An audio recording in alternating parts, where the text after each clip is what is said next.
Hello everyone, তোমরা সবাই কেমন আছো? আশা করি সবাই ভালো আছো, আমিও ভালো আছি।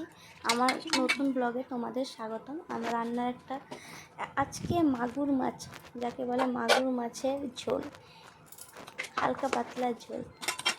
মাগুর মাছ বলে না শিঙি মাছ বলে ঠিক জানি না, ওটা মানে মাগুর মাছ। আমার যতটা মনে হয় মাগুর মাছ। এই যে নুন হলুদ মাখিয়ে নিলাম ভালো করে।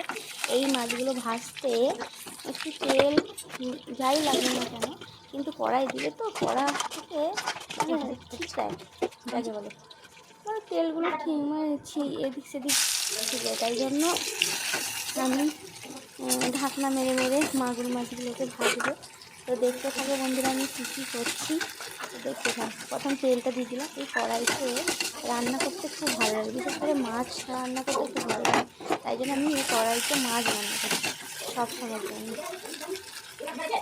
তো কেউ খারাপ কমেন্ট করবে না। এই যে মাছগুলো ভেজে নিলাম, ভালো করে নাড়াচাড়া করে নিলাম। এতক্ষণ ঢাকনা মেরে মেরে ভাজা হচ্ছিলো। এই যে এই ডাঁটা আলু দিয়ে ঝোল করবো হালকা পাতলা, তাই জন্য মশলা বেটে নিয়েছি। জাস্ট অল্প আদা আর একটু আদা পেস্ট করেছি, আর পেঁয়াজ কুচি, টমেটো কুচি আর জিরা।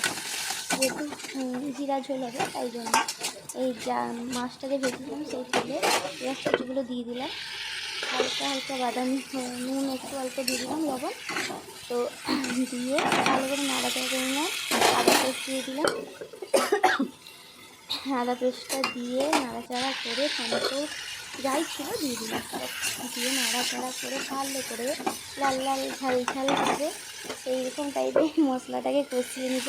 কষাতে কষাতে একটা কথা বলি, আমার ভিডিওগুলো তোমাদের কেমন লাগে তোমরা অবশ্যই কমেন্ট করবে। আমি যেহেতু এখন অসুস্থ তাই জন্য আমি ফুল ভিডিও দিতে পারছি না। এরপর থেকে আমি রেগুলার ফুল ভিডিও দিব। যেহেতু কালকে গুরু পূর্ণিমা গেছিলো, তার একটা ব্লগ আছে, আমি সারাদিন কী করলাম না করলাম।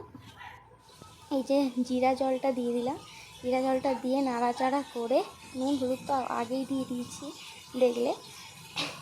তো